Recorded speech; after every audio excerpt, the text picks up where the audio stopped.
lambaikan tangannya, halo shalom.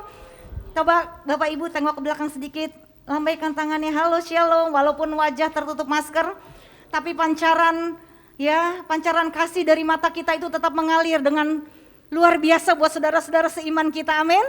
Ya, saya izin ya Pak Hartono copot masker ya, nggak apa-apa ya. Sesek Bapak Ibu, beneran deh. Ya, saya senang sekali ada di keluarga Allah GBI Rock Peak ya. Saya percaya hari ini ada rencana Tuhan bahwa di dalam Tuhan tidak ada yang pernah kebetulan, saudara, amin. Ya, dan hari ini tema yang saya akan sampaikan berkaitan dengan tema bulanan Anda ya di Lighting in Kingsword adalah saya mau bawa tentang judulnya nggak nyambung ya. Yuk bilang sama-sama nggak nyambung. Ya, saudara, kita harus nyambung sama sumber hidup kita, amin. Kalau kita nggak nyambung itu berbahaya, saudara ya. Kita akan bisa tersesat ya. Kita akan lihat sama-sama, saudara. Kenapa sih banyak umat Tuhan ya, saudara ya? Letih, lemah, lesu, lunglai, lemot, loyo. Kata anak saya, mami, tambahin satu lebay, ya kan? Ya, kebanyakan gitu ya Bapak Ibu ya. Kalau dengar firman, amin, semangat, doa berkat, pulang. Loyo lagi, letih lagi ya, lemah lungsuh ya, mukanya kayak pepaya cemungut, cemberut, sedih berlarut-larut ya, putus asa, banyak yang konseling bahkan Bu saya harus minum obat anti depres ya saudara, padahal Tuhan Yesus sudah bangkit, amin. Harusnya kita anak-anaknya juga bangkit saudara, amin. Ya tapi kenapa kenyataan yang ada seperti ini? Ya saudara, nggak nyambung itu adalah sumber segala masalah. Ya kenapa? Karena ketika kita tidak nyambung dengan sumber kehidupan kita, hidup kita akan bermasalah. Ya sama seperti mic yang saya gunakan, kenapa bisa keluar suaranya? Ya kenapa? Karena mic ini terkoneksi, nyambung stop kontaknya ya dengan listrik, si sumber listrik itu. Nah kalau mic ini saudara stop kontaknya nggak nyambung atau sekarang mati lampu misalkan. Ya, pasti Bapak Ibu yang sedang streaming di rumah juga tidak bisa menyaksikan acara hari ini karena wifi-nya mati, semua stop kontaknya mati. Ya, betul tidak Bapak Ibu? Berarti penting sekali ya untuk kita tuh nyambung sama Tuhan. Ya, katakan sama-sama nyambung sama Tuhan. Ya, karena Tuhan itu sumber hidup kita. Kalau kita nggak nyambung, ya, pantesan hidup kita itu selalu dengan penuh banyak kelemahan. Ya, putus asa, stres, masa anak Tuhan masih terus-terusan minum obat tidur, stres, depresi. Berarti kuasa kebangkitan Yesusnya itu di mana dong Bapak Ibu Saudara? Ya, dan saya percaya dari sisi Allah, ya, dari realita Allah, Allah sudah menyelesaikan, it is finished. Dia sudah mati, menebus dosa kita dan dia bangkit, amin saudara. Dia naik ke sorga dan dia akan datang kembali menjemput kita. Nah tetapi banyak anak Tuhan gak nyambung dengan Tuhan. Ya, Lukas 6 ayat 46, ayo baca sama-sama saudara. Mengapa kamu berseru kepadaku, Tuhan, Tuhan, padahal kamu tidak melakukan apa yang aku katakan. Raja ngomong A, warganya lakukan B. Enggak nyambung. Tapi si mulut warga ini memuji-muji Tuhan, memanggil Tuhan, Tuhan. Ya, ini kalau sampai dikatakan firman Tuhan berseru Tuhan, Tuhan, berarti saya percaya mereka orang-orang yang pendoa saudara. Ya seorang pendoa itu identik pasti dia akan berseru Tuhan, Tuhan, betul ya. Dia seorang pengkhotbah. Ya, karena dia menggunakan nama Tuhan, berseru Tuhan, Tuhan. Dia seorang jemaat yang aktif, rajin datang kegiatan-kegiatan ibadah. Bertekun mungkin ya, mengikuti semua ya aktivitas yang ada. Tetapi intinya si orang ini walaupun dia berseru Tuhan, Tuhan, dia nggak nyambung sama Tuhan. Jadi pesannya Bapak Ibu, belum tentu kalau kita mulut kita ini berseru Tuhan, Tuhan, kita nyambung sama Tuhan. Nanti kita akan diuji sampai teruji waktu kita benar-benar apakah ya apa yang raja kita ngomong kita lakukan atau tidak. Ya, seorang warga yang baik, dia melakukan apa yang menjadi perintah sang raja. Perkataan raja itu mutlak, tidak bisa dinegosiasi, tidak bisa ditawar-menawar karena kita bukan urusan dagang. Halo Bapak Ibu yang pengusaha, yang tukang dagang di sini. Ya, hubungan sebagai warga dengan raja itu bukan urusan dagang, tapi urusan ketaatan. Bahwa kita harus ikuti apa yang raja kita katakan. Dia katakan A, kita lakukan A. Sesimpel itu saudara, Tuhan kita bukan seperti dukun yang membuat kita jadi ribet, jadi ruwet kayak benang kusut. Setuju? Kalau Anda datang ke orang pintar dukun, saya dengar ya dari pengalaman orang-orang, susah banget sih. Suruh bawa ayam lah yang kepalanya putih, badannya hitam, cari loh. Ya kan, suruh bawa kemenyan ini, suruh bawa dupa-dupa ini, Ya, segala hal-hal yang mereka harus siapkan, nanti di rumah harus ditanam lah, ada yang disebarin lah, ada yang taruh di pojok-pojok titik-titik tertentu. Waduh, bikin ribet, bikin ruwet kayak benang kusut. Tapi perintah raja itu sederhana. Amin saudara, perintah raja itu gampang dimengerti. Ya, perintah raja itu menyukakan hati, perintah raja itu menyembuhkan, memulihkan. Tapi persoalannya kenapa banyak anak Tuhan gak suka pada perintah raja? Gak taat sama perintah raja, gak nyambung. Ya, ini gak nyambung, ini berbahaya saudara ya. Karena kita gak nyambung, kita bisa tersesat. Ya, kita tidak mengenal jalan Tuhan. Ya, saudara kalau misalkan kita berjalan, misalkan saya janjian sama teman saya pernah saudara ya, di Mall Pondok di PIM, kita ketemu di PI ya, waktu itu saya ingat, ketemu di PI ya. Nah pikiran saya PI itu Pondok Indah Mall, karena rumah saya dekat daerah PIM ya. Tapi teman saya ada di Plaza Indonesia, memang ya yang benar tuh kalau PI Mall Plaza Indo. Tapi karena saya nggak nyambung, saya pikiran itu nangkepnya kalau PI itu Pondok Indah karena saya tinggal di situ. Akhirnya saya datang menuju kemana? Menuju ke PIM, bukan ke PI. Memang benar sebenarnya singkatan PI itu Plaza Indo, tapi karena saya nggak nyambung, saya datangnya ke Pondok Indah. Dan akhirnya kita nggak ketemu. Di sini menunjukkan benar-benar bahaya banget saudara kalau kita nggak nyambung. Ya, kita bisa tersesat. Kita buang-buang waktu, banyak hidup anak-anak Tuhan. Coba pagi siang malam, ya pikirannya cuan. Ya bisnis bodong diikutin, ketipu saudara. Hancur babak belur, keuangannya morat-marit. Kenapa? Nggak nyambung.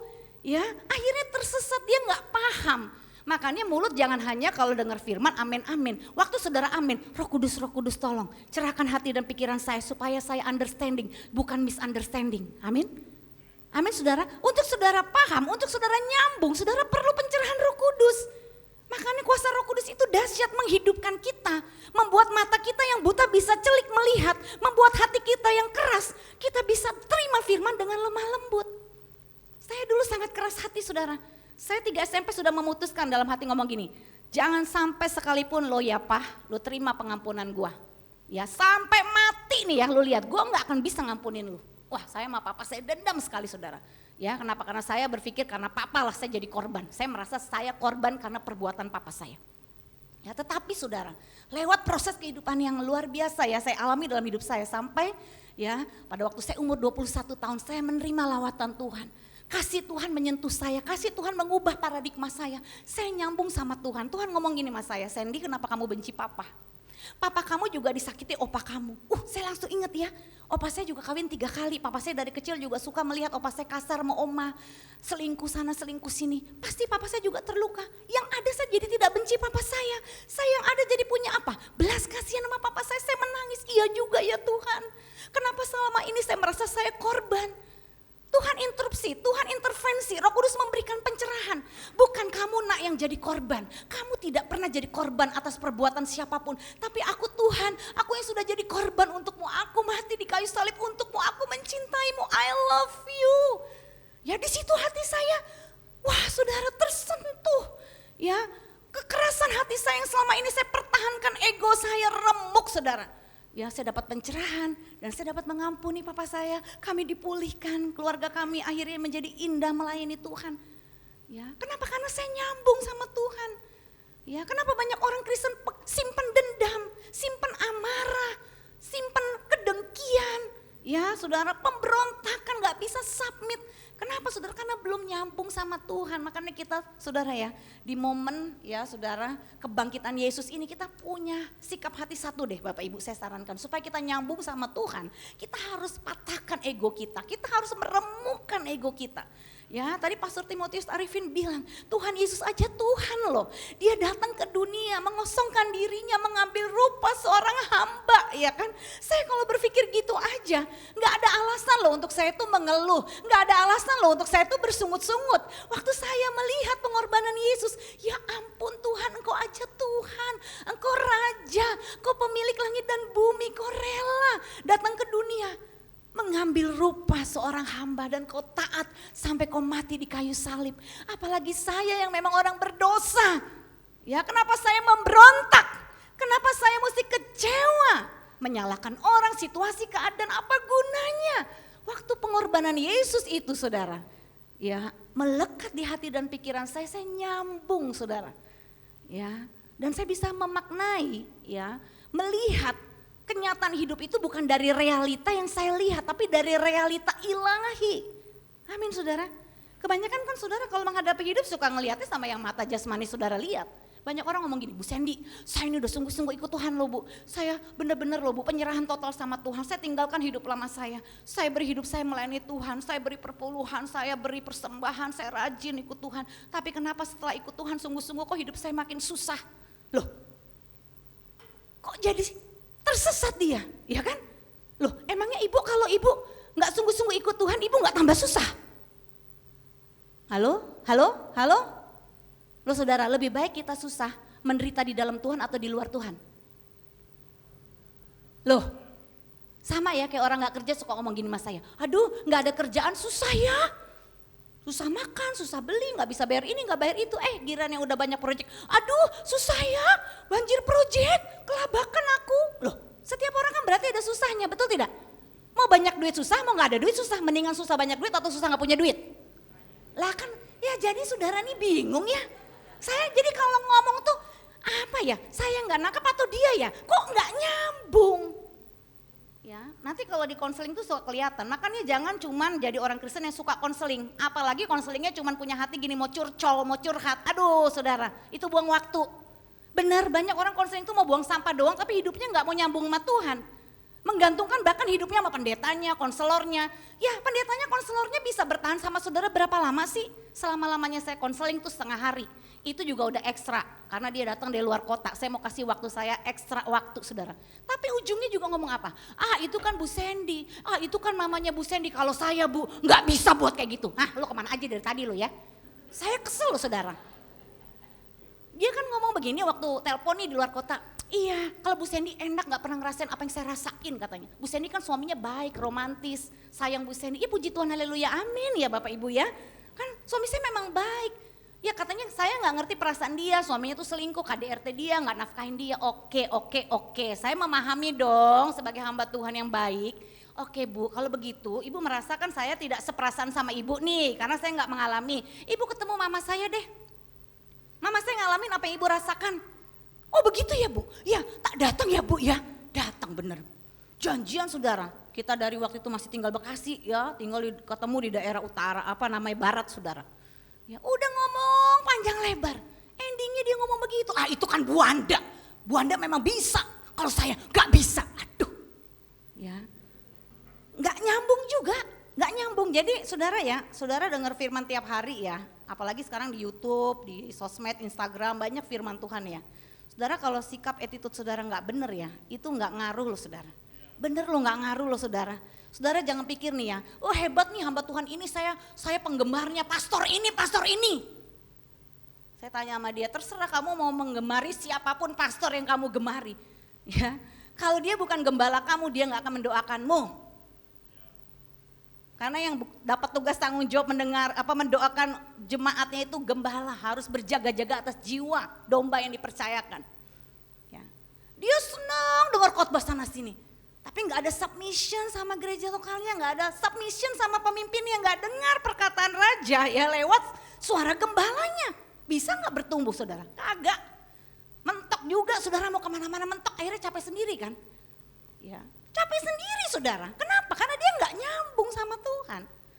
Ya, jadi saudara penting sekali, Yesaya 55 ayat 8 berkata, sebab rancanganku bukanlah rancanganmu dan jalanmu bukanlah jalanku, demikianlah firman Tuhan.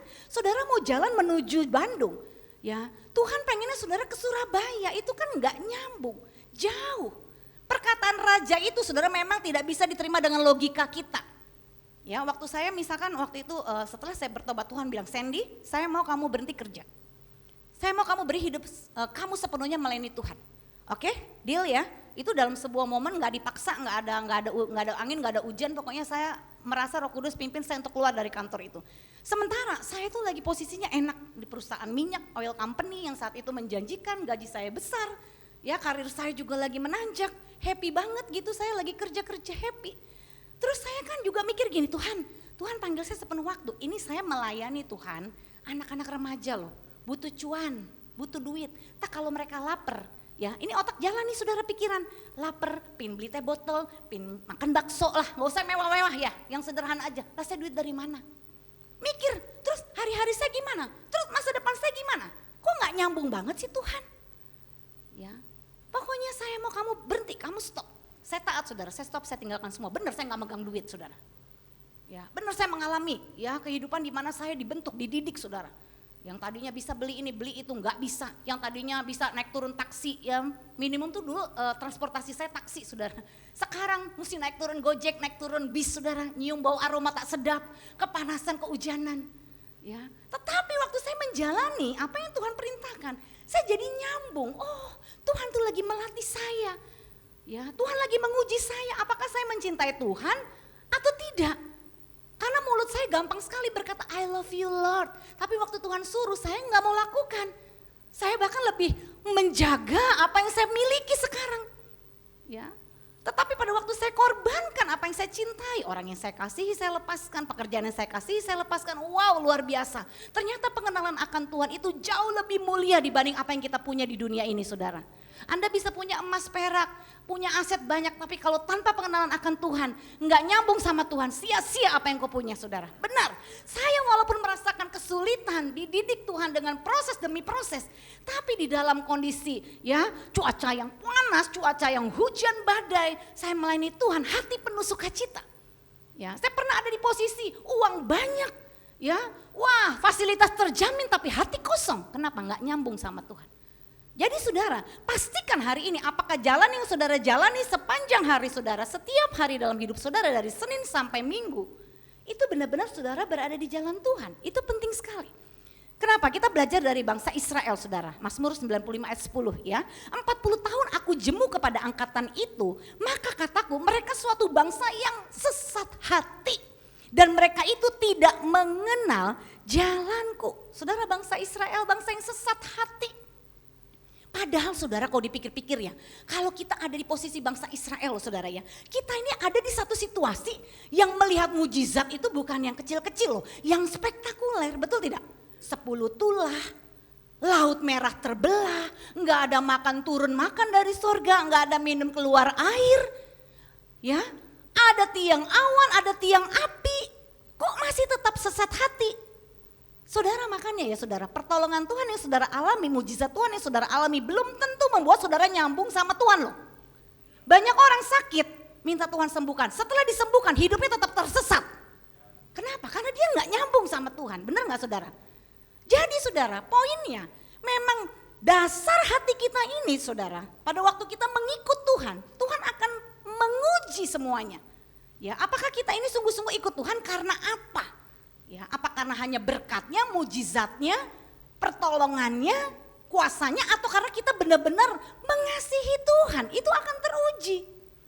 Nah kalau saudara mentalitasnya masih seperti bangsa Israel saudara, ya kita akan mati di padang gurun, kita nggak akan masuk ke tanah perjanjian, kita akan tersesat saudara ya, nggak nyampe tujuan. Ya, dia sudah bangsa Israel lihat saudara, no koneksi, ya tidak ada hubungan dengan Tuhan. Ya, sudah 40 tahun ikut Tuhan, lihat banyak mujizat Tuhan, tetap sesat hati. Ya, hati mereka tetap tidak nyambung dengan Tuhan. Saudara berapa tahun ikut Tuhan? Oh, ada yang udah mungkin 40 tahun, 30 tahun, 20 tahun ya. Saya dari tahun 95 saudara ikut Tuhan. Tapi bukan berapa lamanya kita ikut Tuhan. Betul ya saudara ya? Berapa lama kita ikut Tuhan tidak menjamin kedewasaan kita di dalam Tuhan. Ya, apakah kita benar-benar selama ikut Tuhan nyambung gak sama Tuhan, atau hanya Kristen KTP, atau keturunan, atau ikut-ikutan? Ya, ini kita harus saudara pastikan hari ini kondisi kita. Ketika kita tahu kondisi kita bisa beranjak ke sebuah perubahan.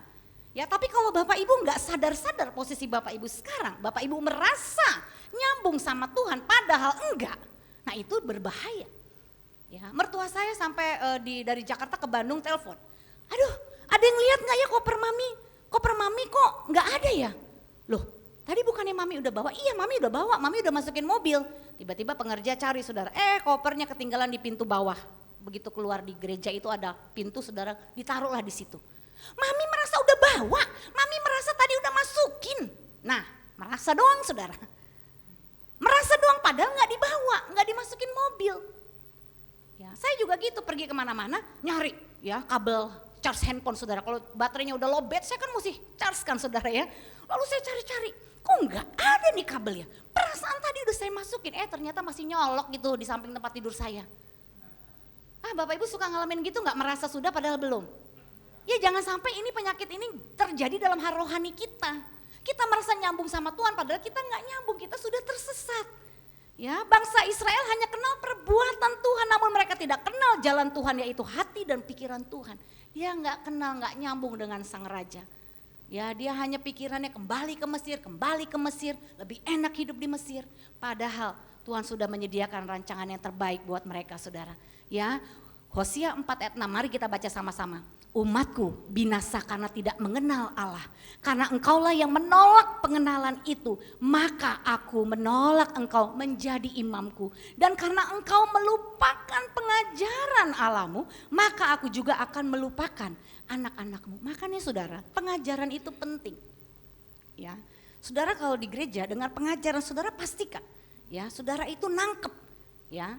Saudara itu benar-benar pay attention, bukan hanya hear.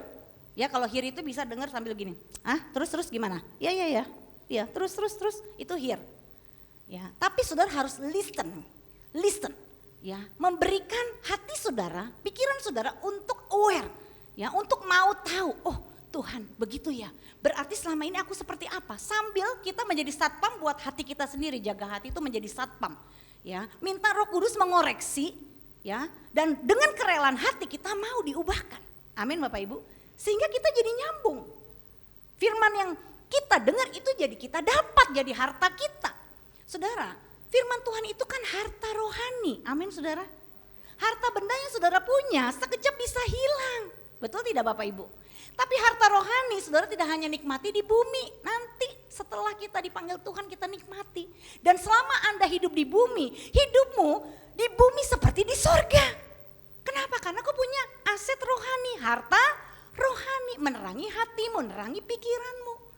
Nah ini saudara harus pastikan pengajaran itu makanya penting saudara. Dan saudara harus dengar berulang-ulang. Ya, hari ini angkat tangan semuanya, yuk tinggi-tinggi, yang kanannya bilang sama diri sendiri yuk, sadar lu, sadar, enggak nyambung sumber semua masalah, itu stop kontak, pastikan disambung ya, jangan sampai terputus ya, kita harus terus terkoneksi, amin, warga kerajaan sorga harus terkoneksi dengan sang raja ya, kita hanya bisa nyambung dengan orang yang mengenal kita, demikian pula dengan Tuhan ya, saudara kalau kita semakin mengenal Tuhan, kita nyambung. Ya ditegur, dinasehati, kita senang, kita bersyukur ya. Lalu kita pada waktu mengalami kesulitan, ada masalah, kita tetap bersuka cita, mulut gak ngomel-ngomel ya. Suami istri tetap akur, kenapa nyambung? Ya saudara, di balik setiap masalah pasti ada berkat. Ketika kita meresponi dengan benar. Amin saudara? Iya. Ya di balik setiap masalah saudara, saudara punya masalah apa sekarang? Pernikahankah? Keuangankah? Kesehatankah? Di balik semua masalah saudara ada berkat. Yang penting saudara mengenal Tuhan, saudara nyambung dulu sama Tuhan. Amin Bapak Ibu ya. Nah tidak nyambung karena kita tidak bertumbuh dalam pengenalan akan Tuhan. Makanya setelah lahir baru Bapak Ibu, setelah lahir baru fokusnya jangan sama masalah. Fokusnya harus bertumbuh. Katakan sama-sama bertumbuh. Ya, masalahmu bukan masalah yang terbesar yang sebenarnya kau anggap besar. Masalahmu itu tidak ada yang melebihi kekuatanmu, saudara. Pencobaan-pencobaan yang saudara dan saya alami pencobaan yang biasa. Kenapa jadi terlihat besar? Karena saudara imannya gak bertumbuh. Imanmu kandas, cintamu sama Tuhan kandas. Krisis iman, betul tidak? Itu jadi persoalan. Tuhan kan makanya gak pernah bilang sama murid-muridnya, hai kamu murid-muridku yang kurang berdoa, yang kurang puasa, yang kurang pelayanan, yang kurang memberi. Kan gak pernah ada ayatnya Tuhan menegur begitu. Selalu nih ya Tuhan ngomong sama murid-muridnya gini, hai kamu yang kurang percaya. Kenapa kurang percaya? Kenapa engkau takut? Kenapa kau bimbang? Kenapa kau stres? Ya, kenapa kau lemah? Kenapa kau jadi orang Kristen tomat? Kadang tobat, kadang kumat. Kenapa kau jadi orang Kristen on off? Kadang on, kadang off. Ya karena saudara tidak bertumbuh. Bagaimana mau nyambung bertumbuh aja? Enggak saudara. Ya Ibrani 4 ayat 2. Karena kepada kita diberitakan juga kabar kesukaan. sama seperti kepada mereka. Tetapi firman pemberitaan itu tidak berguna bagi mereka karena tidak bertumbuh bersama-sama oleh iman dengan mereka yang mendengarnya. Jadi makanya saudara-saudara kita bisa dengar ya firman Tuhan di jam yang sama. Temanya sama, pembicaranya sama, materinya sama. Ya, tapi ada yang berubah, ada yang enggak. Betul tidak? Ya, dari Bapak Ibu Saudara yang hadir hari ini. Ya, kalau saudara benar-benar nih mendengar firman Tuhan dengan hati yang benar, saudara ada yang berbuah 30, 60, 100. Hidupnya berbuah. Amin. Tapi ada yang enggak sama sekali saudara, enggak berubah. Firman Tuhan tidak menyentuh hidupnya sama sekali. Bahkan dia sudah puluhan tahun jadi orang Kristen tetap sama saja saudara. Ya ini yang menjadi persoalan. Kenapa? Karena pemberitaan itu tidak berguna. Dia cuma ngomong gini dalam hati. Allah, lo bisanya ngecap doang lo pendeta. Ya, lo bisanya ngomong doang lo.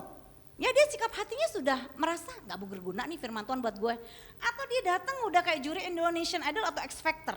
Waduh ini sayang nih si Bapak A gak datang nih. Si Ibu B nih gak datang nih. Firman Tuhan ini cocok ini buat dia nih.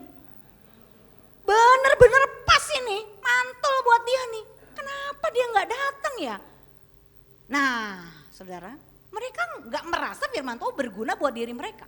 Lain ya kalau orang tuh ya sakit terus dia dikasih obat. Dia benar-benar berterima kasih buat obat ini dan dia melihat obat ini bisa menyembuhkan dia. Lalu dia minum, dia hargai, dia ikutin caranya. Ya prosesnya. Kenapa? Karena dia melihat obat itu berguna buat dia. Tapi saudara kalau saudara merasa firman Tuhan itu bukan obat, gak berguna buat hidup saudara, ya nothing, gak ada dampaknya apa-apa. Ya, cara kita mendengar dan meresponi firman Tuhan yang diajarkan menentukan saudara nyambung atau tidak nyambungnya hati pikiran kita dengan hati pikiran Tuhan. Ya, saudara, ayo respon kita mendengar firman itu sangat menentukan. Ya, kalau saudara mau nyambung sama Tuhan, dimulai dari mana sih? Saudara punya respon yang benar ketika mendengar firman Tuhan. Karena firman Tuhan itu adalah perkataan Tuhan. Apakah perkataan Tuhan, perkataan Raja itu menjadi satu hal yang penting dalam hidup saudara? Nah itu tergantung. Ya, tergantung kembali kepada tanah hati saudara. Kita lihat selanjutnya saudara. Ada 4 jenis tanah hati ya waktu kita mendengar firman. Yang pertama kan ada tanah di pinggir jalan. Yaitu mereka yang meremehkan firman. Amsal 13 ayat 13. Siapa menganggap remeh firman akan menanggung akibatnya. Ya, di pinggir jalan kepada setiap orang yang mendengar tentang kerajaan sorga, mendengar perkataan raja tetapi tidak mengertinya, datanglah si jahat dan merampas yang ditaburkan dalam hati orang itu, itulah benih yang ditaburkan di pinggir jalan. Dia meremehkan. Ya, terima, masuk kuping kanan, keluar kuping kiri. Goodbye, bye-bye. Ya, ini tipe pertama saudara, meremehkan, enggak pay attention. Ya, enggak punya sikap tanah hati yang haus akan Tuhan. Ya, nah iblis tidak bisa merampas begitu saja apa yang kita anggap penting dan berharga dalam hidup kita. Ya, sesuatu yang saudara anggap penting dan berharga pasti saudara akan jaga dan lindungi sebaik-baik mungkin, betul tidak? Ya, saudara akan jaga, ya, bener-bener take care bener-bener, ya, sampai orang nggak bisa asal merampas, betul ya? Tapi kalau saudara anggap nggak apa-apa, pasti dirampas. Ya, jadi tipu daya iblis itu saudara. Ya, dia selalu memberikan kita pikiran-pikiran ya overthinking, asumsi, ya berandai-andai, pikiran jahat, pikiran lemah, ya pikiran yang melukai hati kita sampai kita dendam, benci. Nah, iblis tabur, firman Tuhan ditabur, tapi sekarang iblis juga tabur. Ya, hati selalu membela Tuhan. Tapi saudara jangan lupa, pikiran selalu membela ego. Waktu saudara dengar firman, di hati Roh Kudus ngomong, "Nak, setelah selesai ini, kamu datang ke suamimu ya, kamu minta maaf. Loh kamu tuh sudah ngomong kasar sama suamimu loh." Oh gitu ya Tuhan, iya Tuhan. Ya, dia udah terima tuh. Tapi sementara firman Tuhan dijalankan, pikiran jalan kan?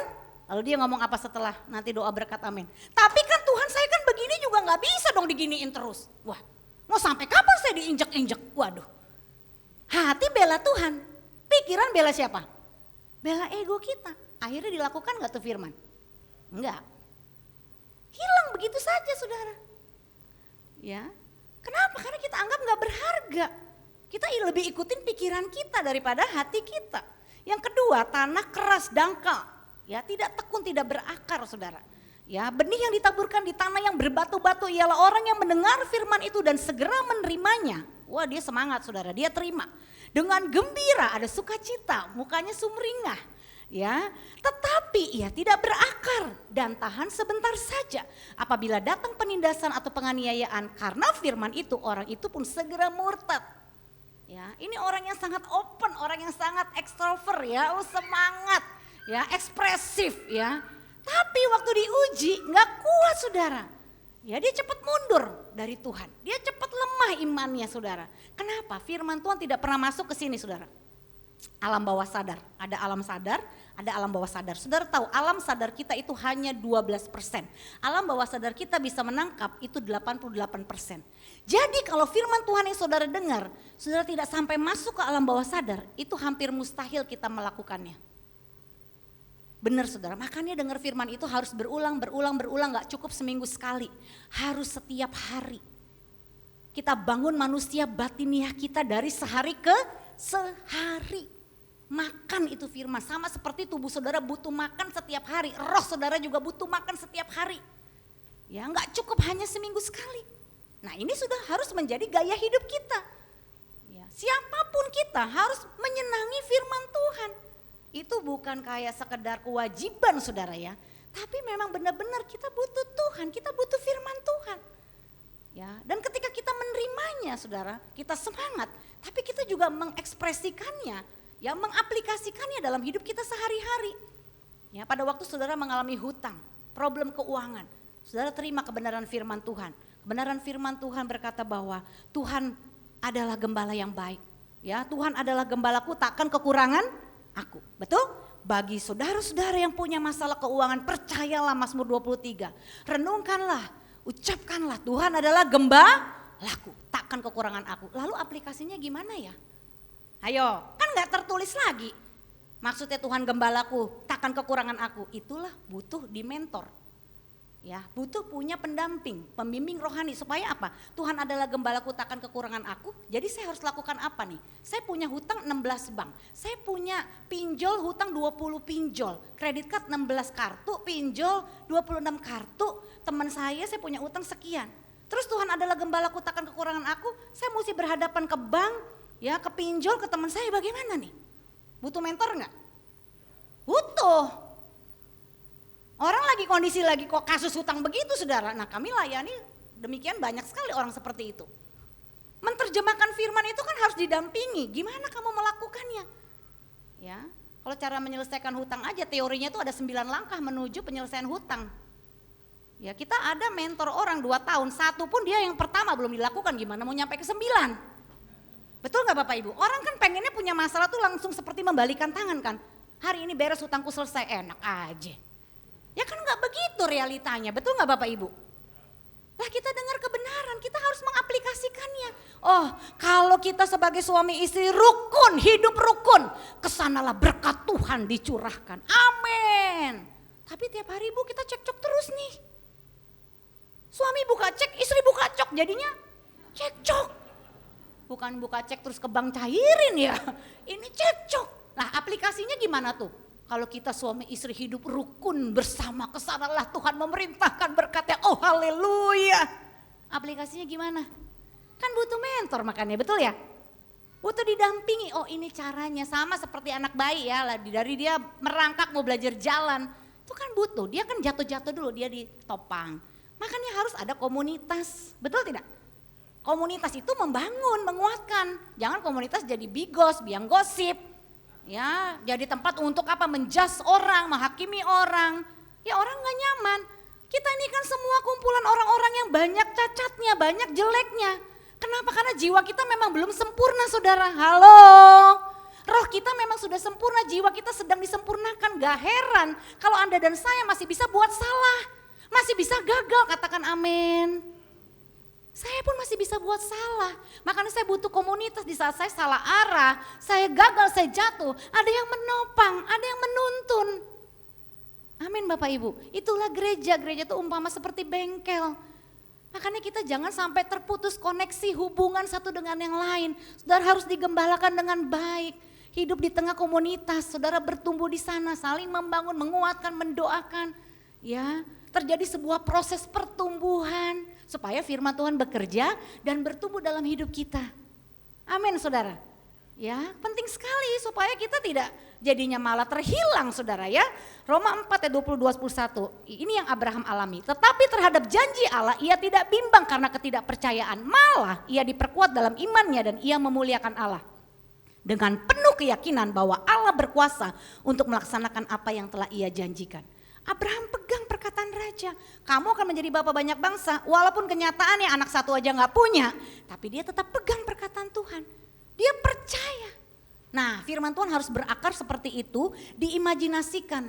Oh, aku seperti keturunanku, seperti bintang di tengah laut, ya, bintang di langit, pasir di tepi pantai, ya. Waduh, dia bayangkan saudara, kenyataannya anak satu nggak punya, udah minum obat kuku bima, ya, minum obat kuat ini, obat kuat itu, tiap hari berjuang bikin anak saudara ya. Waduh, udah frustasi deh nih, berbagai cara udah ditempuh saudara ya kan. Ngelihat tetangga kanan kiri, dia gampang banget punya anak, belum nikah udah punya anak, ya kan? Di sono baru sehari langsung hamil, aduh gua, gimana nih Tuhan? Ya, faktanya tuh kan berbeda dengan janjinya saudara. Tapi yang saya belajar dari Abraham, bagaimana tuh firman Tuhan berakar. Walaupun Abraham dan Sarah pernah gagal ya, Sarah itu mencoba untuk menjadi apa? Pahlawannya Tuhan dengan memberikan Hagar. Itulah jadi biang rusuh saudara ya, jadi masalah. Oke lah, tapi itu semua ada dalam kaitan rencana Tuhan saudara. Tetapi kita belajar ya, memang firman itu harus berakar dalam sampai tidak ada sedikit pun keraguan. Nah, apa buktinya saudara percaya sama Tuhan? Saudara tidak mempertanyakan Tuhan. Setuju? Kalau saudara masih mempertanyakan Tuhan, berarti firman Tuhan belum berakar. Saudara harus tanam lebih dalam. Ya, yang ketiga, tanah semak duri. Ya, orang-orang yang akhirnya terikat dengan cinta uang, khawatir, kompromi saudara ya. Yang ditaburkan di semak duri ialah orang yang mendengar firman itu lalu khawatir, kekhawatiran dunia ini dan tipu daya kekayaan menghimpit firman itu sehingga tidak berbuah. Ya, saudara, waktu sudah dengar firman, kebutuhan hidup tertekan ya, aduh besok bayar kontrakan, aduh besok bayar utang, aduh besok SPP anak, aduh belum bayar ini itu, datanglah tawaran, jebret ya kan. Wah, kalau kamu bantu saya kasih deh nih cuan nih, padahal bantunya nggak bener, kasih report ya yang begini, yang mau sesuai dengan saya. Ya, tekanan kebutuhan. Aduh, dia udah tahu tuh firman Tuhan bilang nggak boleh, kita harus hidup jujur, ada integritas, harus takut Tuhan. Tapi tekanan kebutuhan, wah oleng. Oleng jadi oneng saudara ya. Makanya saya selalu bilang sama suami saya, udah kita nggak usah mengomentari orang-orang yang korupsi. Ya, kita belum pernah lihat duit misalkan nggak usah 100 juta lah, 50 juta depan kita terus kita disuruh kompromi, kan belum pernah. Jangan kita merasa lebih kuat lah lebih baik dari orang-orang yang korupsi, betul tidak? Kecuali Bapak Ibu udah pernah melewati ujian itu, silakan ya Bapak Ibu boleh, oh gue udah lewat tuh yang kayak gitu. Gue ditawarin nih cuan nih 1M, yang penting gue lakuin ini itu, tapi gue tolak karena gue takut Tuhan. Nah boleh lah Bapak Ibu, artinya Bapak Ibu di sini sudah menjadi pribadi yang teruji. Lah kalau saya sama suami belum pernah ditawarin cek terus melakukan pelanggaran saudara, berarti saya belum teruji. Betul tidak Bapak Ibu? Ya, nah kalau orang-orang tuh kenapa jatuh? Ya mereka di lain sisi pengen kaya, dapat tawaran gampang. Cuan di depan, asal suruh lakuin ini, lakuin itu, lakuin ini. Ya dia terima saudara. Ya, itu kenapa firman Tuhan padahal dia tahu itu salah. Dia tapi tidak berkuasa karena ada tekanan himpitan, ada akar cinta akan uang.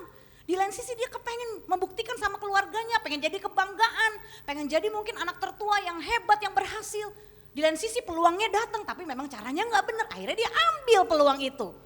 Firman Tuhan jadi dikalahkan dengan situasi kondisinya. Nah ini sering terjadi juga di cara anak Tuhan bekerja dan berbisnis. Banyak makanya anak Tuhan menghalalkan berbagai cara, termasuk juga dalam pelayanan, betul tidak saudara? Ya, makanya kita ini, saya dan suami sepakati satu hal untuk mengatasi saudara masalah keuangan adalah hidup sederhana, cukupkan diri. Tidak usah ada cicilan, tidak usah mau ina itu, stop. Ya, kami bersyukur, makanya di masa pandemi tidak ada hutang, tidak ada cicilan, hidup sederhana. Anak kami kedua ketiga harus naik SMP dan SMA bayar uang 60 juta saudara sebagai uang gedungnya. Wah saya bilang gak bisa, kemahalan, saya menurunkan standar hidup, akhirnya homeschooling. Homeschooling murah sekali, berdua 10 juta, tapi lulusannya juga nanti sertifikat Amerika, School of Tomorrow. Kita dapat harga bagus saudara ya. Saya ambil yang cabang Salatiga, karena cabang Jakarta mahal saya ambil cabang Salatiga. Tuhan kasih jalan, amin Bapak Ibu. Ya, dengan kualitas yang tetap baik. Saya menurunkan, jangan mau-maunya saya udah tahu gak mampu dipaksain anak sekolah internasional. Ya saudara stres. Akhirnya datang ke gereja, Bu Sandy tolong ya buat surat ya, bilang saya lagi nggak mampu, ngada-ngada suratnya. Saya takutlah saudara, betul tidak? Lawang kamu masih tinggalnya di rumah mewah kok kamu bilang nggak mampu, bangkrut semuanya. Karena kamu memaksakan diri. Firman Tuhan jadi tidak bisa bekerja. Turunkan standar, gak usah ikut-ikut orang yang hedonisme, mamer sana mamer sini. Ya pengen jadi apa? Sultan lah, crazy rich lah. Wah saudara gila nanti sendiri saudara. Ya kan? Kenapa mereka mau begitu? Karena ada harga diri yang salah yang mereka bangun saudara. Ya keberhargaan mereka tuh karena aset, apa yang mereka pakai, apa yang mereka punya, keblinger jadi gila saudara. Ya jangan, udahlah Bapak Ibu, nggak efek saudara pakai sepatu bata sama sepatu Hermes di hadapan Tuhan sama berharga. Saya mah bodoh ting orang ngomong apa?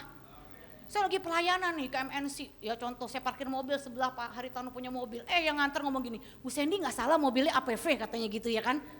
Terus harusnya kalau pendeta setipe Bu Sandy nih ya, minimum Innova lah katanya gitu.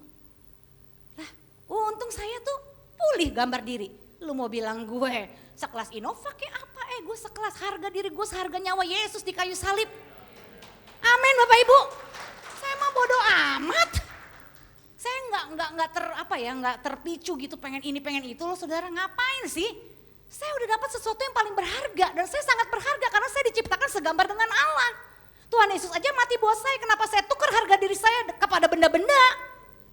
Kenapa Anda mesti paksakan diri beli sesuatu yang Anda nggak mampu? Anda terjerat hutang. Ya, apa sih pujian manusia itu nggak akan kekal, Anda mati juga mereka lupa sama Anda. Anda mati nih, Anda dapat sejuta bunga, mungkin kayak suami BCL atau apa, tapi kan udahannya ya udah goodbye my love, bye-bye, bener nggak? Apa saudara dipikirin terus tuh sama mereka? Mendingan kita mati nggak usah dapat satupun bunga, tapi kita dapat mahkota saudara. Iya dong, amin. Jadi jangan tekanan kehidupan itu, tekanan kebutuhan itu jadi mengorbankan firman. Ya, jangan firman Tuhan ikut kondisi saudara yang bermasalah ikutin firman Tuhan, makanya masalahnya beres. Ya, nggak usah makan gengsi saudara. Ya, kita mendingan hidup sederhana dan enak saudara ya, nyaman ya, ada enggak cukupkan diri, enak itu ibadah yang disertai rasa cukup mendatangkan keuntungan. Ya, Bapak Ibu, ya sebab oleh memburu uanglah beberapa orang telah menyimpang dari iman dan menyiksa dirinya dengan berbagai-bagai duka.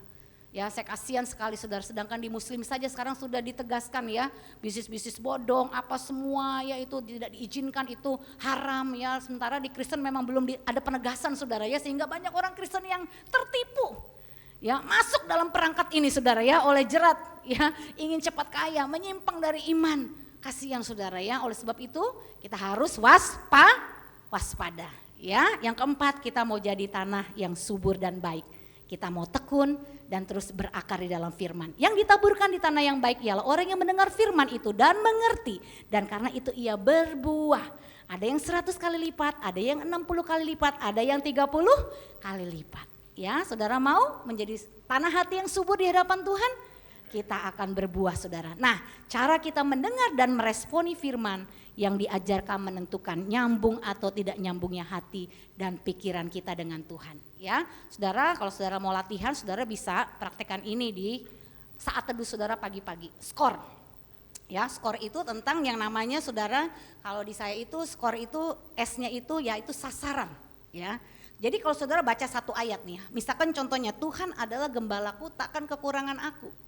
Ya saudara tanya sama Roh Kudus, Tuhan dari ayat ini kebenaran apa yang Tuhan mau saya belajar?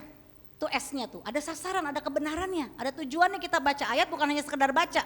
Banyak anak Tuhan gini, oh saya udah ikut kelompok 5 pasal sehari Bu Sandy, terus kamu dapat apa? Tadi pagi kamu dapat tentang apa? Terus kamu lakukan apa? Apa ya tadi pagi, dia lupa saudara. Bacanya 5 pasal saudara. Ya. Nah saudara harus dapat, oh sasarannya nih kebenaran yang Tuhan singkapkan. Kalau saya menjadikan Tuhan adalah gembala saya, berarti saya ikuti apa kata gembala saya taat, maka saya tidak akan kekurangan. Amin. Nah itu dicatat. Lalu tegurannya apa? Kayaknya itu kondisi saya gimana? Saya taat enggak? Oh iya, saya banyak tidak taatnya, saya tidak bayar perpuluhan. Ya, saya masih hitung-hitungan sama Tuhan, saya masih pelit misalkan. Ada enggak teguran? Ya kalau Tuhan tegur, Tuhan ampuni, saya mau berubah. Saya mau jadi bendahara yang dapat dipercaya. Amin. Ya. Lalu O-nya itu opsi, saudara pilih hari ini. Nanti kalau gajian, ya jangan bilang lagi gajinya gini. Saudara kalau gaji 5 juta, jangan bilang gaji 5 juta. Gaji 5 juta, 500 itu perpuluhan. Berarti gaji saudara cuma berapa? 4,5 juta. Ini saya ajarin supaya saudara begini loh. Kalau saudara kerja di perusahaan, saudara kan dipotong pajak. Sekarang pajak naik 11% ya. Saudara marah gak sama bos? Bos, apa-apaan bos? Kenapa gaji saya dipotong-potong? Saudara berhak marah? Tidak, karena memang gaji itu harus dipotong PPN. Ya, nah waktu saudara terima gaji saudara, kan kembalikanlah persepuluhan itu milik Tuhan. Ya, kalau saudara mau lakukan, saudara taat dan submit kepada perkataan Tuhan, saudara lakukan. Ya, berarti gaji saudara itu bukan 5 juta tapi 4,5 juta. Jadi saudara legowo, karena kalau kita memberi tanpa pengertian yang benar, kita memberi dengan menggerutu, dengan mengeluh, tidak ada gunanya, lebih baik jangan memberi. Nah itu diaplikasikan tuh dalam firman Tuhan, oh iya berarti selama ini sikap hati saya tidak benar nih dalam memberi. Lalu R-nya itu skorkan sasaran, ya, K-nya kondisi Anda, ya, O-nya itu opsi, R-nya raih rencana hari ini yang sampai tercapai yang saudara mau lakukan apa? Saya harus transfer perpuluhan. Misalkan ini kasus perpuluhan, ya saya pernah juga bermasalah dalam hal ini saudara. Ya sehingga saya bisa ada tindakan, ya, action make a difference. Halo, action make difference. Kalau Anda tahu Anda tidak bertindak, Anda tidak akan terjadi perubahan. Ya jadi itu contohnya. Lalu saudara dengar firman Tuhan apapun, diskorkan. Skor itu menjadi arah supaya saudara hari itu jadi pelaku firman. Halo, amin Bapak Ibu. Mau nyambung sama Tuhan? Saya percaya saudara, kalau saudara nyambung sama Tuhan, apapun masalah yang saudara hadapi ya, itu jadi satu apa ya saudara, justru kesukaan buat kita. Ya kita tidak akan pernah lemah di tengah kesusahan hidup kita. Tidak ada Raja Wali itu tewas di tengah badai, kau akan terbang semakin tinggi. Karena kau mendengar perintah rajamu dan kau taat melakukannya. Mari kita bangkit berdiri bersama-sama.